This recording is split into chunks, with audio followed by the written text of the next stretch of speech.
எடப்பாடி அவர்கள் நேற்றுக்கு தேர்தல் வாக்குறுதி கொடுத்திருக்காரு. அவர் ஆட்சிக்கு வந்தாருன்னா இந்த மாதிரி பெண்களுக்கு வந்து லோன் கொடுப்பாரா? இத பத்திலாம் நீங்க என்ன நினைக்கிறீங்க? நல்லதுதான் நினைக்கிறேன். இப்ப வந்து எனக்கு சொந்த வீடு இல்ல. இப்ப வந்து நான் சொந்த வீடு இருந்தாதான் அதுல போட்டு நான் கொடுப்பேன். வீடு வேணாம். அப்ப இந்த ஊர் தான் ரேஷன் கடை. அப்ப சொந்த வீடு நான் எங்க போறது? ஏழை வாங்க முடியாது இல்லம்மா, போட்டு போறேன்ல. அது எப்படி சொந்த வீடுகளுக்கு கொஞ்சம் ஹெல்ப் பண்ணா நல்லா இருக்கும். அவ்வளவுதான் என் கோரிக்கை. பெண்களுக்கு வந்து வட்டி இல்லாம லோன் கொடுக்கலாமா? நான் சந்தோஷமா, அது பரவாயில்ல, கொடுக்கலாம். எவ்வளவு பேர் வாழ்க்கையில கஷ்டப்படுறாங்க. இப்ப 20 ரூபா போடுறாங்க கீரை, நான் 40 ரூபா விக்கிறேன். நான் சொன்னேன், அம்மா எனக்கு ரொம்ப கஷ்டமாகுது, ஏத்துறேன், பஸ்ல ஏத்த மாட்டாங்க, ஆட்டோல வந்தாக்கா 300 400 கேக்குறாங்க. அதுக்கேற்ற மாதிரி வித்தாதம்மா நான் 10 ரூபா எனக்கு கிடைக்கும் அப்படின்னு சொன்னேன். நான் வளைவு அவங்களுக்கு தான் கேட்கணும், நான் என்னமா செய்ய முடியும்? நான் ஒருத்தர்கிட்ட வாங்கி வந்து நான் சேல்ஸ் பண்றேன். அப்ப எனக்கு 10 ரூபாய் நான் எதுக்கு வியாபாரம் பண்ண முடியும்? அப்படி என்னோட கோரிக்கை. கஷ்டம் தானே, ஆட்டோல 300 ரூபா கேக்குறாங்க இங்க போறதுக்கு. அப்ப எப்படி நான் 300 ரூபா பார்த்தா அப்புறம் 50 ரூபாய் இந்த விலைவாசி குறைச்ச கூட நல்லா இருக்குமா? கொஞ்சம் ஏழை மக்கள் கஷ்டமா இருக்கும். முதியோருக்கெல்லாம் வந்து பென்ஷன்ஸ் கொடுக்குறாங்கல்ல, அந்த பென்ஷன்ல 2000 ரூபாய் ஏத்தி கொடுக்குறேன்னு கூட வந்து எடப்பாடி அவர்கள் ஆமா சொல்லிக்கிறாங்க. இதெல்லாம் யூஸ்ஃபுல்லா இருக்கு. யூஸ்ஃபுல்லா இருக்குதாம்மா, நல்லது, நன்றிதான். அந்த வந்தாதான் யோசிக்க முடியும். தேர்தல் வாக்குறுதி கொடுத்துறது எல்லாமே மக்களுக்கு நன்மையான தேர்தல் வாக்குறுதி தான். ஆனா இருந்தாலும் அதை ஜெயிச்சாதான் அவர் வந்து இதெல்லாம் செய்ய முடியும். ஜெயிக்கிறதுக்கு வந்து வாய்ப்பு கொஞ்சம் கம்மி தான். எல்லாம் பிஜேபி இருக்கிறதுனால மக்கள் வந்து நிறைய பேர் பிஜேபி வந்து வெறுக்கிறாங்க. அதனால வந்து தனித்து போட்டிட்டா மட்டும்தான் இந்த வாக்குறுதி தான் எடப்பாடியில நிறைவேற்ற முடியும். அதனால இது வந்து அவர் முழுக்க மக்களுக்கோசம் பாடுபடுற எடப்பாடியார் வந்து தனித்து நின்னா மட்டும்தான் ஏடிஎம்கே ஜெயிக்கிற வாய்ப்பு 100% பிரகாசமா இருக்கு. கூட்டணின்றதுனால கொஞ்சம் குழப்பம் வந்து நீடிச்சுட்டே தான் இருக்கும். அதுக்கு வாய்ப்பு கொஞ்சம் கம்மி. நான் என்னைக்குமே டிஎம்கே தான். ஏன்னா விசிகா இருக்கிறதுனால நம்ம வந்து டிஎம்கே தான் நான் ஓட்டு போடுவேன். நான் ஃபர்ஸ்ட்லி வந்து விசிகா ஆளு. ஆனால் டிஎம்கே என்னோட சப்போர்ட் வந்து ஃபுல்லா டிஎம்கே, முதல்வர் ஸ்டாலின் தான். ஒன்றா இணைவோம். வட்டி இல்லாம லோன் கொடுத்தா எங்களுக்கு வியாபாரம் பண்றவங்களுக்கு யூஸ்ஃபுல்லா இருக்கும். ரொம்ப சந்தோஷமா இருக்கும். வட்டின்னா எங்களுக்கு கொஞ்சம் கஷ்டமா தான் இருக்கும். வியாபாரம் பண்றவங்களுக்கு அந்த மாதிரி இருந்து வந்து அவர் நின்று ஜெயிச்சு கொடுத்தானா ரொம்ப சந்தோஷம். ஏழை மக்களுக்கு எல்லாருக்கும் ரொம்ப சந்தோஷமா தான் இருக்கு. நான் ஒரு 2 வருஷம் எம்எல்ஏ வரல விருதாச்சலம் தொகுதியில். அதனால எனக்கு அரசியல் எனக்கு நல்ல அனுபவம் இருக்கு. இப்போ ஒருத்தருக்கு டிவிக்கே வெர்சஸ் டிஎம்கே தான். ஏடிஎம்கே பிஜேபி இந்த சீன்லேயே கிடையாது. அது என்ன தான் அவங்க பணத்தை கொட்டி கொடுத்தாலும், மோடி 100 தடவை வந்தாலும் நடக்க போகிறது ஒன்றும் கிடையாது. மக்கள் டிசைட் பண்ணிட்டாங்க 2 திராவிட கட்சியும் வானான்னு. ஏதோ ஒரு இதில் கிளிக்கில் ஸ்டாலின் திருப்பி வரலாம். ஸ்டாலின் வந்தால் கூட ஒரு 3 மாதம் இருப்பார். அது கூட உதயநிதி ஸ்டாலின். அதான் ப்ராக்டிக்கல். டிஎம்கேவும் வந்து ஒரு குடும்ப கட்சி ஆகிடுச்சு. ஏன்னா அங்கே அந்த டிஎம்கேல கட்சியில் இருக்கிறவன் ஒரு ஆம்பளே கிடையாது. ஏன் தெரியுமா? எவ்வளோ படித்தவன் இருக்கான் கட்சியில், எவ்வளோ நல்ல திறமைசாலி இருக்கான். அவங்களாம் வந்து கொண்டு வர மாட்டான். அவனுக்கு புள்ள அவன் புள்ள, அவனுக்கு புள்ள அவன் புள்ள. இப்போ அடுத்த இன்னொரு புள்ள ரெடி ஆகிட்டான். என்ன மன்னராட்சியா இல்லை மக்களாட்சியான்னு தெரியல. மன்னராட்சி கூட எவ்வளோ நம்பிடலாம். ஆனால் மக்களாட்சி பெரிய விட்டு மன்னராட்சி நடந்து குடும்பாட்சி நடந்து ரொம்ப அதிகம். இதை முற்றிலும் ஒழிக்கணும். மக்கள் விழிப்புணர்வாக இருந்து நல்ல ஒரு ஆளை தேர்ந்தெடுக்கணும். மக்களுக்குன்னு வேலைவாய்ப்பு இல்லை மற்ற எல்லாமே நல்லா நடக்கணும். நாட்டில் தொழில் வளர்ச்சி இருக்கணும். இந்த கற்பழிப்பு, கொள்ளை, திருட்டு, அந்த சாராயம், கஞ்சா, போதை, தமிழ்நாடு ஃபுல்லாக போதை கடுமையாகிடுச்சு. எங்கே பார்த்தாலும் போதை ஊசி. எங்கள் வீட்டுக்கு பின்னால் வந்து டெய்லி 10 பேர் அந்த போதை ஊசி போடுறாங்க. எங்கேருந்து வாங்கினோன்னா நாங்கள் 750 ரூபா கொடுத்து வாங்குறாங்க. ஒரு மாத்திரை தண்ணியில் கலக்கிறான், இன்ஜெக்ஷன் சிரஞ்சிலே தான் போடுறோம். அந்த சமூகம் கெட்டு போச்சு. இன்னைக்கு ஒயின் ஷாப்பில் பார்த்தீங்கன்னா 18 வயசுக்கு கீழே தான் வரக்கூடாது. மேலே போகிறது பூரா 18 வயசுக்கு மேலே உள்ள பசங்க தான் போகிறாங்க. குட்டிச்சாராக போச்சு. வாரிசு அரசியல் வந்து திமுக. இது அதிமுக வந்து தனிப்பட்ட முறையில் எம்ஜிஆருக்கு 2வது ஜெயலலிதா, ஜானகி பேர் ஜெயலலிதா பிறகு சின்னம்மா வருவது எடப்பாடி. சசிகலா பிடிச்சவங்க எடப்பாடி நல்லா 4 வருஷம் ஆட்சி வந்து நடமிச்சார். எல்லாமே டிஎம்கே வந்து 3 மாதம் 4 மாதம் போனாங்க. அதுக்கு தாண்டி 4 வருஷம் தாண்டி ஆட்சியை முடிச்சுட்டு போனார். சில அரசு ஊழியர்களால் ஆட்சி எழுந்தார். இந்த அரசு ஊழியர்களுக்கு ஃபுல்லாக சப்போர்ட் கொடுக்குறாங்க. ஃபுல்லாக எல்லா தொழிலாளரும் கவர்மெண்ட்லேருந்து ப்ரைவேட்லேருந்து வரி உயர்வுலேருந்து வீட்டு வரி எல்லாமே வந்து எல்லாம் சாலாக்குது. இது சொன்னால் செய்வார். ஏன்னா இது வந்து ஒரு தனிப்பட்ட ஒரு விவசாய குடும்பத்தை பிறந்தது. அதனால 100க்கு 99% கூட்டணி இருந்தாலும் இல்லாட்டியும் பிஜேபி வந்து எதிர்க்கக்கூடாது. மேலே வந்து சப்போர்ட் இருந்தால் இங்கே ஆட்சி அமைக்க முடியும். உங்க ஓட்டு யாருக்கு? ஃபுல்லாக ஃபேமிலி ஃபுல்லாக ஏடிஎம் தான். எல்லா மக்களுக்கும் எல்லாம் கொடுக்குறேன்னு சொல்றது தான். எல்லாரும் வாக்குறுதிங்கிறது எல்லாம் கொடுக்கறது தான். தேர்தலில் அவங்க ஜெயிச்சு வந்தால் தானே கொடுக்க போகிறாங்க. அதுக்காக இவங்க சொல்கிறாங்க வந்துடுவோம் அப்படிங்கிற நம்பிக்கையில் வரட்டும். வந்தால் அவங்க செய்கிறது எல்லாத்துக்கும் நல்லது தான். இந்த அறிக்கைகள்லாம் பயனுள்ளதா இருக்கா? பயனுள்ளதுன்னா அவங்க வந்த முறை தான் தெரியும் மேடம். நமக்கு எதுவும் தெரியாத சொல்லியிருக்காங்க. வந்து அந்த செயல்பாடு நடக்கணும்ல, நடக்கணுங்கிறத வந்து அவர் செஞ்சுட்டா நல்லது, செய்யலைன்னா அவருக்கு தொந்தரவு தான். என்ன செய்ய முடியும்? இது நம்ம கையில் ஒன்றும் கிடையாது. இப்போ நானே தேர்தல் அன்றைக்கி நான் சொல்ல தான் செய்வேன், அதை தரேன் இதை தரேன்னு சொல்லுவேன். வந்த பிறகு நம்ம பின்வாங்கினா அவங்க மக்களுக்கு ஒரு இதாக இருக்கும், தப்பா தெரியும். இதுக்கு முன்னாடி 5 வருஷம் முன்னாடி அவர் தான் இருந்தார். இந்த வாக்குறுதி அவர் அந்த 5 வருஷத்துலேயே நிறைவேற்றிருக்கலாமே. எதுக்கு இன்னொரு வாட்டி நான் செய்கிறேன்? ஏற்கனவே 5 வாட்டி இருந்தார் அவர். அப்போ நீங்கள் நிறைவேற்றிருக்கலாம்ல. புதுசாக நீங்கள் என்னத்தை வந்து நீங்கள் பண்ண போகிறீங்க? நீங்கள் செய்கிறத தான் நீங்கள் 5 வருஷம் ஆட்சி செஞ்சீங்க. அந்த 5 வருஷத்துல நீங்கள் செஞ்சுருக்கலாமே. ஏன் அப்போ நீங்கள் செய்யாத இப்போ மட்டும் எப்படி செய்வீங்க நீங்கள்? அப்போ ஜெயலலிதா இறந்ததுக்கு அப்புறமா தானே இவர் வந்து இல்லம்மா, நீங்க 4 வருஷம் இங்க இருந்தீங்களா, ஆட்சியில் இருந்தீங்கல்ல, அப்போ நீங்க என்ன பண்ணீங்க? அதை பண்ண வேண்டியது என்ன? நீங்க இதெல்லாம் செய்வேன்னு சொல்றீங்களா? அப்போ நீங்க 4 வருஷம் அப்பவும் அவர் நிறைய பேருக்கு பண்ணிருந்தாரு சார். படிக்கிற பசங்களுக்குலாம் வந்து படிக்கிற கொரோனா டைம்ல எல்லாம் நிறைய செஞ்சாருமா. பண்ணிருந்தாங்க. சில பேர் செஞ்சாரு, சில பேர் செய்யல. பொதுவா இப்போ இருக்கிற எலெக்ஷன்ல யார் முதல்வராக வருவாங்கன்றது தீர்மானமா கரெக்டா சொல்ல முடியாது. அதுவே எடப்பாடி வர்றதுக்கு ரொம்ப சான்ஸ் கம்மின்னு தான் நான் சொல்லுவேன். நான் பொதுவாகவே சொல்றேன், இளைஞர்களுக்கு தான் இப்போ உற்சாகமா இருக்கிற பணி செய்யறாங்க. அதனால இளைஞர்கள் கையில விடுங்க, கொஞ்ச நாள் விடுங்க. அவங்க எப்படி நடத்துறாங்க நீங்க பாருங்க, நீங்க வேடிக்கை மட்டும் பாருங்க. இளைஞர்கள்லாம் விஜய் வரணும் சொல்றீங்களா? விஜய் நான் பொதுவாக பேர் சொல்ல விரும்பல மேடம். இளைஞர்னா யாரு? இப்போ அரசியல் களத்துல இளைஞர்கள் யாரு? அதை நீங்களே சூஸ் பண்ணுங்க. அண்ணாமலைன்றதுலாம் இல்லை, வேற இருக்கிறாங்க இளைஞர்கள். நான் சொல்லிட்டேன், இளைஞர்கள் கையில நீங்க ஆட்சியை கொடுங்க, அவங்க நடத்துவாங்க. நீங்க மாறி 5 வருஷம் நீங்க 5 வருஷம் அவங்க குத்தகை எடுக்கிறீங்க. கான்ட்ராக்ட் அக்ரிமெண்ட் போடாத நீங்க எடுக்கிறீங்க. 5 வருஷம் நீங்க 5 வருஷம் ஆன்ற மாதிரி போய் நிற்குது. புதுசா ஒரு தலைமுறை வரும், புதுசா அந்த ஆட்சியை நாங்க விரும்புறோம். இதுதான் என்னுடைய கடைசி அறிக்கை. இது எல்லாமே போன 2021 டிஎம்கே கிட்டத்தட்ட டிஎம்கே அனௌன்ஸ் பண்ண இதுதான். அதுதான் வந்து இப்போ வந்து இவங்க வந்து இன்க்ரீஸ் பண்ணி தரது மட்டும்தான் ஸ்பெஷலாக இருக்கிற தவிர மற்றபடி ஒன்றும் இல்லை. ரெண்டாவது இது எல்லாமே கொடுக்க முடியுமான்னு சொல்லி போன வாட்டி கேள்வி கேட்டாங்க. 2021 நிதிநிலை இருக்குமே இதை இப்போ எப்படி அவங்க கொடுக்க முடியும்னு சொல்கிறாங்க. அது என்னன்னு புரியல. எல்லாமே வாக்குறுதியில் எல்லாருமே நிறைவேற்ற முடியாது. எந்த கவர்மெண்ட் வந்தாலும் சரி, 50 சொன்னாங்கன்னா அதில் 5 வேணா நிறைவேற்றலாம். அதுதான் நடக்கும். அது என்னங்கிறது அதுக்கப்புறம் வந்ததுக்கப்புறம் பார்த்துக்கலாம். 2026ல நீங்க யாருக்கு ஓட்டு போடுவீங்க? நானா? எனக்கு எல்லாமே பரவாயில்ல இவர் தான் அப்படின்னா என் குடும்பமே ஓட்டு போடும். அது நம்பிக்கை வரணும். அந்த அவரை வந்து நீங்க யாரு? நம்பிக்கை வருது. என் கூட்டு குடும்பம் எல்லாமே இருந்தாங்க. இப்ப எங்க அனசேத்திரம் எல்லாமே நான் என்ன பண்ண முடியும்? எடப்பாடி அவர்கள் இருந்த வரைக்கும் எல்லாமே நல்லா பண்ணாரு. எல்லாமே வந்து வாக்குறுதிகள் கொடுத்துருக்காரு. சோ அவரு வந்து என்ன இப்ப நான் இருக்கிறேன், செல்வி அம்மா கீரை வைக்கிறாங்க, 20 ரூபான்றத 15 ரூபா வைக்கிறாங்க. அப்ப என்கிட்ட தான் வருவாங்க கஸ்டமர்லாம். இப்போ கஸ்டமர்லாம் என்கிட்ட வருவாங்க. அப்போ இன்னொருத்தங்க எனக்கு 20 ரூபா பண்ண அப்புறமா வேலை செய்யணும், நான் அப்புறம் வேற இடத்துல போய் வாங்கு அப்படி. எனக்கு யார் நன்மை செய்கிறாங்களோ, எனக்கு ஏழையா இருக்கிறேன், எனக்கு கஷ்டத்தை நிரந்தரம் பண்ணாலும் அவங்களுக்கு தான் போடுவோம் ஓட்டு. நான் இலவசமாக விட்டாங்க பஸ்ஸு, சரி ஓகே. ஜென்ஸு தான் டிக்கெட் வாங்குறாங்க, லேடிஸ் வாங்கலன்னு சொல்லிட்டு அது கொஞ்சம் சண்டை வந்துச்சு. அதில் நான் டென்ஷன் ஆனேன். கண்டக்டர் சீட்லேயே உட்கார விட மாட்டேன்ட்டாரு. அது ஏன் அப்புறம் 2 பேருக்கு செம்மையாக போட வேண்டிய தானே பிரிவு சீட்டு அப்படின்னு நான் கேட்டேன். அப்போ இப்போ பிரச்சனை வருதுல்ல, ஒரு கண்டக்டர் என்னை உட்கார விட மாட்டேன்ட்டாரு. அவங்க டிக்கெட் வாங்குறாங்க, லேடிஸ்க்கு எங்கே குத்துறாங்க அங்கே போதுங்க, இங்கே கொடுத்தாங்க பிரியா. நான் என்னன்றேன்னா அவங்களும் ஓட்டு போடுறாங்க, இவங்களும் ஓட்டு போடுறாங்க. சரிசமன்னா விட்டுரு 2 பேத்துக்கும், லேடிஸுக்கு ஜென்ஸுக்கு. அப்போ தாழ்மான இருக்காது இல்லை அதில். அவர் வந்தா ரொம்ப நல்லதுதான் நினைக்கிறோம். ஆனா வந்தா அதெல்லாம் பண்ணுவாரான்னு தான் எங்களுக்கு தெரியல. வந்தா பண்ணணும், அதுதான் நாங்களும் விருப்பப்படுறோம். ஓகே. அப்புறம் பெண்களுக்கு பாத்தீங்கன்னா வந்து வட்டியே இல்லாம கடன் கொடுக்குறேன்னு சொல்லியிருக்காங்க. அதுவும் வந்து கணவர் விட்டு போன பெண்களுக்கு, கணவர் இறந்து போன பெண்களுக்கு இதெல்லாம் பார்க்கும்போது உங்களுக்கு எப்படி இருக்கு? ஆமா, ரொம்ப கஷ்டப்படுறாங்க தான் கணவர் விட்டு போனவங்களுக்கு. பாதி பேர் எதுவுமே வரலன்னு சொல்றாங்க. ஆனா இவர் வந்து அதெல்லாம் பண்ணுவாரா? பண்ணணும், அதுதான் நாங்களும் நம்புறோம். அவர் வாக்குறுதி கொடுத்துருக்காரு. நாங்க ஓட்டு போட்டா எங்களுக்கு நல்லா அவர் செய்யணும், அதை தான் நாங்க எதிர்பார்க்கிறோம்.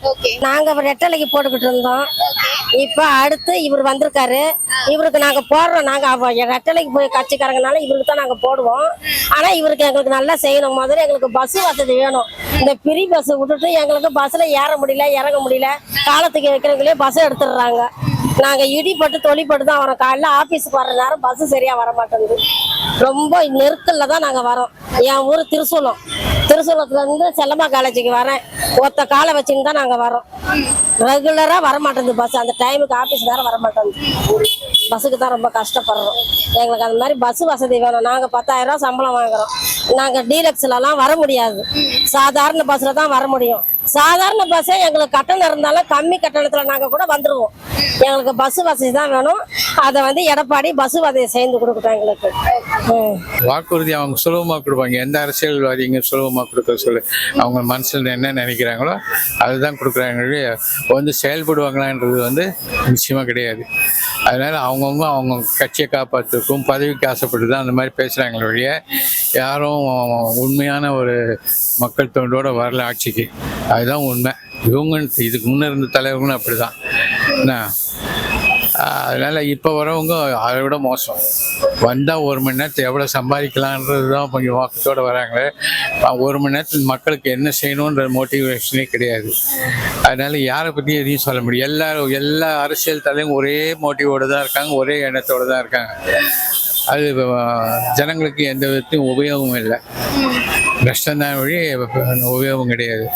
அதனால் அரசியலே தான் இருக்குது வழிய நாட்டு மக்களுக்கு நாடு செய்யணுன்ற ஒரு எண்ணத்தை எந்த தலைவரும் வரல.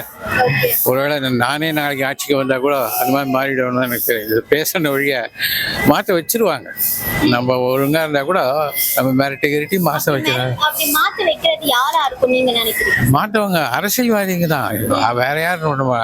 இந்த அரசியல் அந்த அரசியல் பேசிக்கிட்டு இப்படி பேசலாம் அப்படி பேசலாம் அப்படின்னு சொல்லிட்டு அவங்க பாட்டுக்கு பண்ணிட்டு அவங்க செய்யறது தான் செய்வாங்க வழிய யாரும் அந்த மோட்டிவேஷனே கிடையாது. நாட்டுக்கு நல்லது செய்யணும் மோட்டிவேஷன் ஒருத்தர் கூட கிடையாது.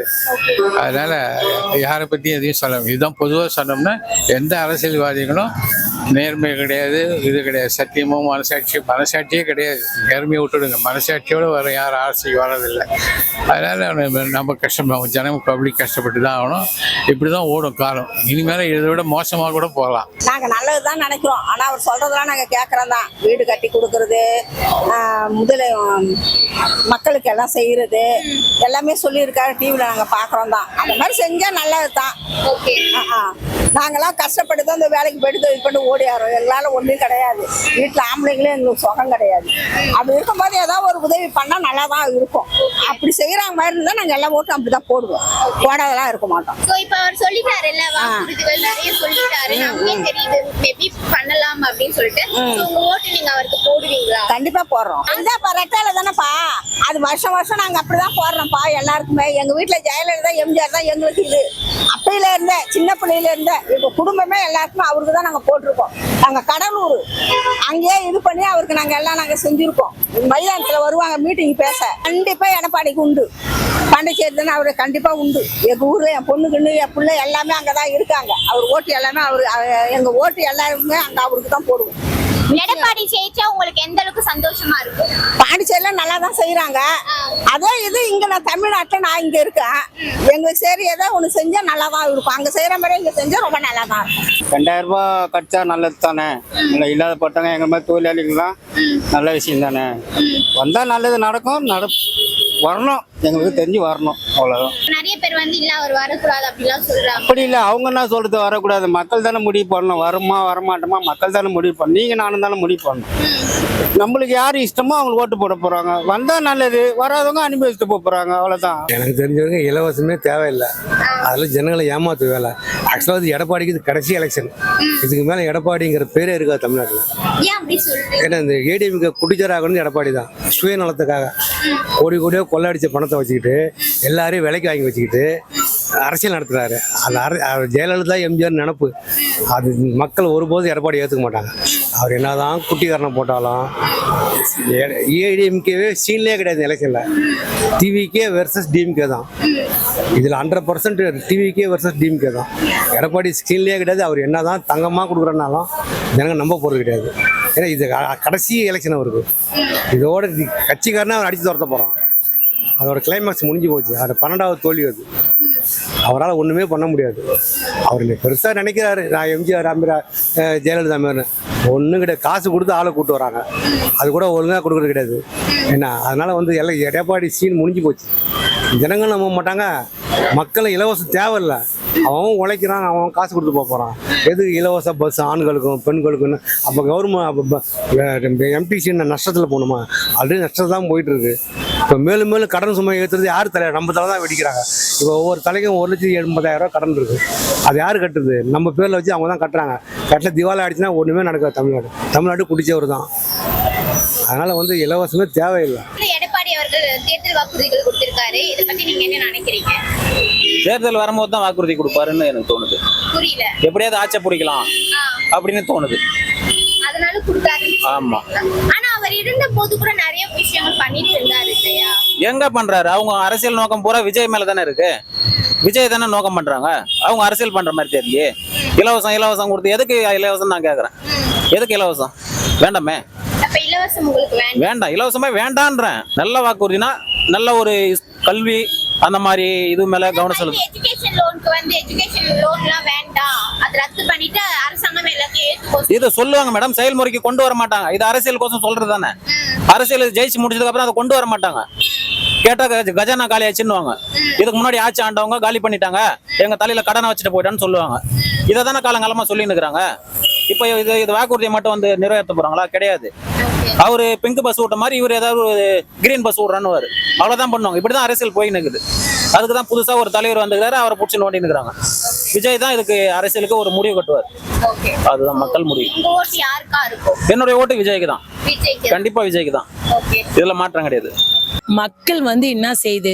இப்போ நீங்க நல்லது செய்யணும், ஐயா அப்படி சரி வீடு கொடுக்குறா, வாசல் கொடுக்குற, வண்டி இல்லாதவங்க வண்டி வாங்கி கொடுக்குறாரு, கார் இல்லாதவங்க பைக் வாங்கி கொடுக்குறாரு, ஒரு தெரு மலை விற்கிறாலும் அட்ஜஸ்ட் பண்றாரு. இப்படி திட்டக்கூடாது, போகக்கூடாது, பஸ்ஸில் யாரும் நிறுத்த மாட்டாங்க, ஏமா கத்துறாங்க அப்படின்னு சொல்லக்கூடாதுல்ல. அதெல்லாம் யூஸ்ஃபுல். லேடிஸ் எவ்வளோ ஹெல்ப் பண்ணலாமா? குழந்தைங்களை கட்டி கொடுத்து ரொம்ப கஷ்டம் வேலையாக இருக்கிறாங்க, இன்னும் அடிமாக தான் நின்றுக்கிறாங்க. ஜென்ஸுங்களுக்கு வேலைக்கு போகிறாங்க, நல்லா சம்பாதி கஷ்டப்படுறாங்க. ஆனால் பொண்ணுங்க 1 லட்சம் ஏன் நகை ஏறிச்சு? அதை வாங்க முடியாது, யாரும் கல்யாணம் பண்ணி கொடுக்க முடியாதுமா. 1 லட்சம் எப்படிமா ஏறிச்சுன்னு எப்படிமா வாங்க முடியும்? நாங்கள் இல்லாத ஏழைங்க, சொல்லுங்கம்மா. அப்போல்லாம் 25, 30, 35, 45 அப்படி வித்துச்சு. வீட்டு வேலைக்கு போனால் 2000 ரூபாய் 2500 தராங்க. அது 4 வீடு 3 வீடு சேர்த்து தான் குழந்தை லட்சம் படிக்க முடியல, ஃபீஸ் கட்டுறதுதான் கஷ்டமா இருக்கு. இப்போ 1 லட்சம் நான் பயப்படுறாங்க. 1 லட்சம் நகை வாங்கி எப்படி வந்து பெண்கள்லாம் கரை சேர்த்த முடியும்? நகை எல்லாம் கவரி நகை போட்டுன்னு இருக்கும். என்ன மாதிரிலாம் சான்ஸே கிடையாது. நான் அப்போ இருந்தா சரி கஷ்டப்பட்டேன், வித்து கொடுத்துறேன். இப்போ ஒண்ணுமே பண்ண முடியாது. நானே டென்ஷன். 1 லட்சம் ஏன் ஏற்றணும்? நார்மலா என்ன ரீசனும் அதுனாக்கா கொஞ்சம் தாய் குழந்தைங்க வாங்கி போடும். இப்போ கல்யாணம் பண்றது ரொம்ப கஷ்டம். காதல் பண்ணி போயிடுறாங்க, செத்து போறாங்க, கொலை பண்றாங்க, இட்டுன்னு போய் சித்திரவதை பண்றாங்க. அதனால பெண்கள் நிறைய சாவுறாங்க. இந்த விலைவாசி கம்மி பண்ணா கொஞ்சம் நல்லா இதா இருக்கும். வேற ஒண்ணும் இல்லம்மா. நீங்க யாருக்கு ஓட்டு போடுவீங்க? அது ஓட்டு அப்போ எங்க தொகுதியில் யார் நிக்கிறா, கேண்டிடேட் யாரு என்னங்கிற எல்லாம் பார்த்துட்டு தான் முடிவு பண்ணிச்சோம். சப்போஸ் எடப்பாடி அவர்கள் வந்து ஜெயிச்சுட்டு வந்துட்டாருன்னா இப்போ அவர் சொன்னது எல்லாமே மக்களுக்கு பயனுள்ளதா இருக்கும். இது வந்து எல்லாமே பயனுள்ளது தான். ஆனால் எல்லாமே இலவசத்தின் அடிப்படையில் போகிறதுனால வந்து நிதி நிலைமை தான் கடுமையாகுமே தவிர கடன் சுமை குறையாது. வட்டி தான் கட்டணும். வருமானம் ஃபுல்லாக வட்டிக்கு தான் போகும். எல்லா கவர்மெண்ட்டும் வட்டியை மறைச்சு தான் அவங்க வாக்குறுதி தர்றாங்க. இதுலேருந்து வருமானம் வருது, இதுலேருந்து வருதுங்கிறது மக்களுக்கே தெரியும். அதனால் இதுக்கு மேலே சொன்னாலும் கடன் தான் கூடும். இவங்க எவ்வளோதான் சவால் திட்டங்கள் கொண்டு வந்தாலும் கடன் சுமதை ஏறத்தான் செய்யும். சென்ட்ரல் கவர்மெண்டா இருந்தாலும் ஸ்டேட் கவர்மெண்டா இருந்தாலும் எல்லாத்துக்கும் கடன் ஏறத்தான் செய்யும். முதியோர்களுக்கு எல்லாம் வந்து பென்ஷன் கொடுக்குறாங்கல்ல, அதுலயுமே 2000 ரூபாய் ஏற்றி கொடுக்குறேன்னு வேற சொல்லியிருக்காரு. முதியோர் பென்ஷனுக்கு வந்து நிறைய பேர் வயசானவங்க, வியாபாரம் பண்ணாத இருக்கிறவங்க, அதெல்லாம் வந்து வீட்டில் இருந்துனே பாவம் எவ்வளோ பேர் அதை எதிர்பார்த்துன்னு இருப்பாங்க. இப்போ முதியோர் பென்ஷனே எல்லாரும் நிப்பாட்டிட்டாங்களே, ஒன்றும் அந்த அளவுக்கு யாருக்கும் வரலையே. இப்போ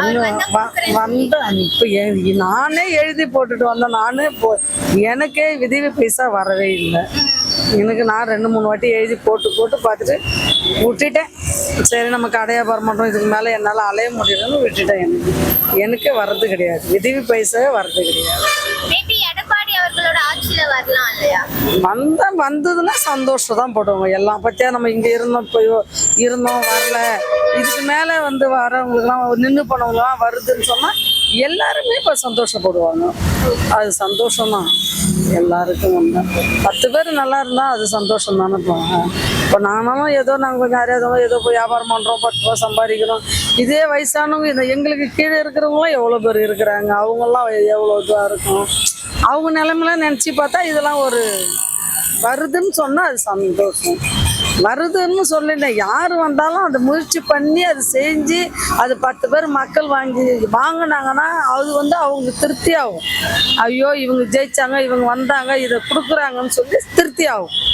எதுவாக இருந்தாலும் வரதுக்கு முன்னாடியே நான் செய்கிறேன்றதெல்லாம் வந்து ஒன்றும் சொல்ல முடியாத சூழ்நிலை தான். என்னுடைய ஓட்டு நான் கலைஞர் அண்ணாதுரை மேலாம் ஒரு பற்று உள்ள ஆள். எங்கள் தாத்தாலாம் திராவிட கழகத்தில் இருந்தாங்க, அப்புறம் டிஎம்கே. அதனால் என்னுடைய ஓட்டு டிஎம்கே தான். அவங்க எப்படி இருக்காங்கன்றது தெரியும், ஜனங்களுக்கு தெரியும். அதனால மற்றவங்க வரவங்க இப்போ இருக்கிறவங்களாம் டிஎம்கே வரதால ஏதாச்சும் மாற்றம் நடக்கும்னு நினைக்கிறீங்களா நீங்க? திரும்ப அதே அவங்க வரதுனால எது ஒன்றும் சொல்ல முடியாதுமா. நான் டிஎம்கே தான் இல்லைன்னு சொல்ல. அதுக்காக நான் அவங்க நல்லது இது வரைக்கும் பாருங்களேன், நான் சொன்னோன்னு இல்லை, நீங்கள் பேட்டி எடுக்கிறவங்க உங்களுக்கே தெரியும். இப்போ கரண்ட் பிரசிடண்ட் ஆட்சி என்னென்ன பண்ணியிருக்கு, என்ன நல்லது பண்ணியிருக்கு, என்ன கெட்டது பண்ணியிருக்குதுன்றது உங்களுக்கும் தெரியும், பப்ளிக்கும் தெரியும். ஆனால் யாரை பற்றி நான் தனிப்பட்ட முறையை சொல்லத்துக்கு விருப்பப்படலை. உங்க ஓட்டு யாருக்கு போடுவீங்க? நாங்கள் இந்த வாட்டி எடப்பாடி தான். எப்பவுமே அவர் எப்பயுமே எங்களுக்கு எங்கள் அப்பா காலத்துலேருந்து ஏடிஎம்க்கு தான் போட்டுக்கிறோம். இந்த வாட்டி அவருக்கு தான் போடுவோம். எடப்பாடி மேல அவ்வளவு பற்று உங்களுக்கு எப்படி வந்துச்சு? நல்லதுங்க, எங்களுக்கு நல்லது செய்யறாரு, பிடிச்சிருக்கு. அவர் ரோட்ல போனாலே நாங்கள் நின்று பார்த்துட்டு தான் போவேன். ஏன் அந்த மாதிரி எங்களுக்கு தோணுது. அது அப்பத்திலேருந்து ஊறி போச்சா என்னன்னு தெரியல.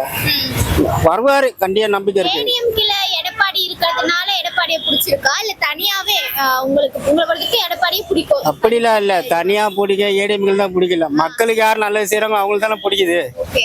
அது போதாதா? நீங்க யார் போட்டி போடுவீங்க? என்னை பொறுத்தவரைக்கும் நான் ஒரு காங்கிரஸ்காரன்.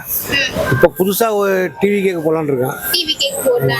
ஏன்னா அதாவது பார்த்து இவங்கெல்லாம் திராவிட கட்சியெல்லாம் பார்த்து அழுத்து போச்சு. அவங்க குடும்பத்தை ஒன்று டிஎம்கே குடும்பத்தை வளர்க்குறான், அவன் சுயநலத்துக்காக கட்சி அழிச்சிட்டான். ஏன்னா அதனால புதுசாக வரவனை பார்ப்போம், அவன் என்ன பண்ணான்னு பார்ப்போம். ஏன்னா அவன் இவ்வளோ சம்பாரிச்சிட்டு அதுக்காக நான் அரசியலுக்கு வரேங்கிறான். நான் சம்பாதிக்க வரல, ஊழல்கற்ற ஆட்சியை கொடுக்குறாங்கிறான்.